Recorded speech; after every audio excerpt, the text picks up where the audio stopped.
Do you know this? City turned into ashes in an hour. 79 AD లో ఇటలీలో ఒక అద్భుతమైన నగరం ఉండేది. దాని పేరు పాంపే. అది చాలా రిచ్ మరియు బ్యూటిఫుల్ సిటీ. వేలాది మంది జనాలు హాయిగా జీవిస్తున్న ఒక ప్రాస్పరస్ నగరం. కానీ ఆ నగరానికి దగ్గర ఒక భయంకరమైన శత్రువు నిద్రపోతూ ఉండేది. అది మౌంట్ వెసువిస్ అనే అగ్నిపర్వతం. జనాలకి తెలుసు, కానీ వాళ్ళు దాన్ని పట్టించుకోలేదు. ఎందుకంటే అది వందల సంవత్సరాలుగా సైలెంట్ గా ఉంది. ఆగస్ట్ 24న 79 AD అది ఒక భయంకరమైన రోజు. ఆ రోజు మార్నింగ్ చాలా నార్మల్ గా మొదలైంది. జనాలు మార్కెట్ కి వెళ్తున్నారు, పిల్లలు ఆడుకుంటున్నారు, వ్యాపారస్తులు తమ షాప్స్ ని తెరుస్తున్నారు. కానీ మధ్యాహ్నం అయ్యేసరికి వెసువిస్ పర్వతం నుండి పొగ రావటం మొదలైంది. మొదట్లో జనాలు భయపడలేదు, అదేదో స్మోక్ అంతే అని అనుకున్నారు. కానీ కొన్ని గంటల్లో ఆకాశం మొత్తం చీకటైపోయింది. ఎరప్షన్ మొదలైపోయింది. అంతటా కేయాస్. అకస్మాత్తుగా భయంకరమైన శబ్దాలతో విసువిస్ పేలింది. వేడి లావా, రాళ్లు మరియు వాల్కనిక్ యాష్ అన్ని దిశల్లో దూసుకుపోవటం మొదలైంది. వేడి 500 degrees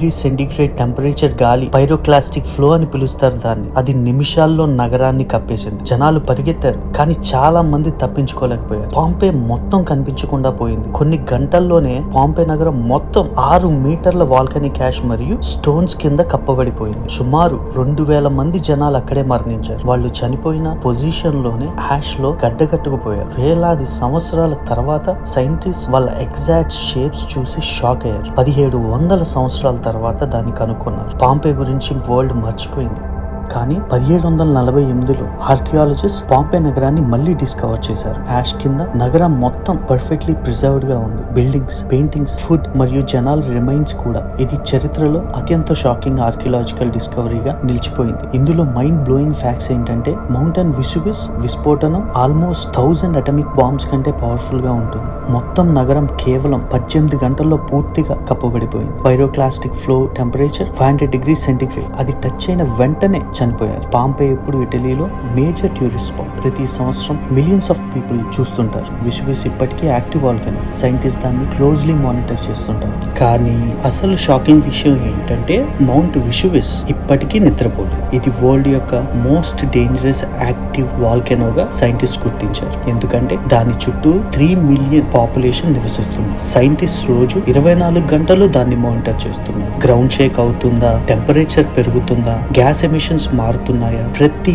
సెకండ్ చూస్తున్నారు. కానీ అత్యంత భయంకరమైన విషయం ఏంటంటే మౌంట్ వెసువిస్ మళ్ళీ ఎరప్ట్ అయితే జనాలకి ఎవాక్యువేట్ అవ్వడానికి దొరికే టైం ఎంత? అది కేవలం 15 నిమిషాలు మాత్రమేనండి. 2000 సంవత్సరాల క్రితం పాంపే జనాలకు కూడా అంతే టైం దొరికింది. వాళ్ళు తప్పించుకోలేకపోయారు. ఆ 3 మిలియన్ పాపులేషన్ తప్పించుకోగలరా? ఇది నేచర్ మనకి ఇచ్చే అత్యంత భయంకరమైన రిమైండర్. మీరెప్పుడైనా గమనించారా? మీ కుక్క అబద్ధం చెప్పినప్పుడు బ్లష్ అవుతుందా? మీ పిల్లి ఎంబైర్స్ అయినప్పుడు ఫేస్ అంతా రెడ్ అయిపోతుందా? లేదు కదా. అవి కేర్ చేయవండి. కానీ మనుషులు మాత్రమే కేర్ చేస్తారు. ఒక్క ఆక్వర్డ్ మూమెంట్ కి ఫేస్ అంతా టొమాటో లాగా రెడ్ అయిపోతుంది. సైన్స్ చెప్పింది ఏంటంటే చార్ల్స్ డార్విన్ ఎవల్యూషన్ థియరీని చెప్పిన మహా శాస్త్రవేత్త ఇలా అన్నాడు: blushing is most peculiar and most human of all expressions అని. అంటే సిగ్గుపడటం అనేది మనుషులకి మాత్రమే ఉన్న అత్యంత విచిత్రమైన విషయం. బ్లషింగ్ అంటే ఏం జరుగుతుంది? మీరు ఎంబైర్స్ అయినప్పుడు మీ బ్రెయిన్ అడ్రినలిన్ అనే కెమికల్ ని రిలీజ్ చేస్తుంది.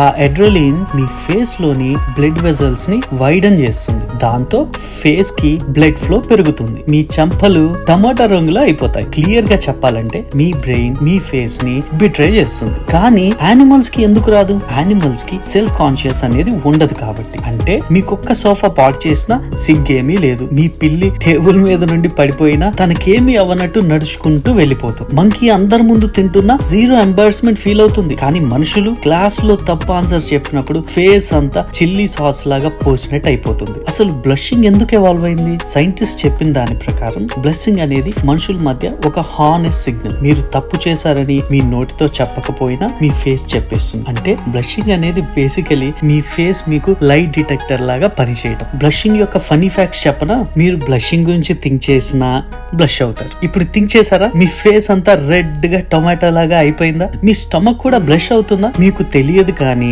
లైనింగ్ కూడా రెడ్ అయిపోతుంది, కనిపించడం లేదంతే. బ్లైండ్ గా పుట్టిన వాళ్ళు కూడా బ్లష్ అవుతారు. అంటే ఇది చూసి నేర్చుకున్నది కాదు, మన DNA లోనే ఉంది. మీరు ఒంటరిగా ఉన్నప్పుడు కూడా ఎంబారసింగ్ మెమరీ గుర్తొస్తే బ్లష్ అవుతారు. 3M లో హఠాత్తుగా 10 సంవత్సరాల క్రితం చేసిన ఎంబారసింగ్ థింగ్ గుర్తొచ్చి ఫేస్ రెడ్ గా అవటం అందరికి తెలిసిన విషయమే కదా. యానిమల్స్ కి ఫీలింగ్స్ లేవు అని కాదు, కానీ వాళ్ళకి అందరూ నన్ను చూస్తున్నారనే ఫీలింగ్ మాత్రం ఉండదు. మనుషులకి మాత్రమే తమ గురించి తాము జడ్జ్ చేసుకుంటుంటారు. అందుకే మనకి మాత్రమే బ్లషింగ్ వస్తుంది. అంటే సిగ్గుపడటం అనేది వీక్నెస్ కాదండి, అది మీరు ఒక ఎమోషనలీ ఇంటెలిజెంట్ హ్యూమన్ అని చెప్పే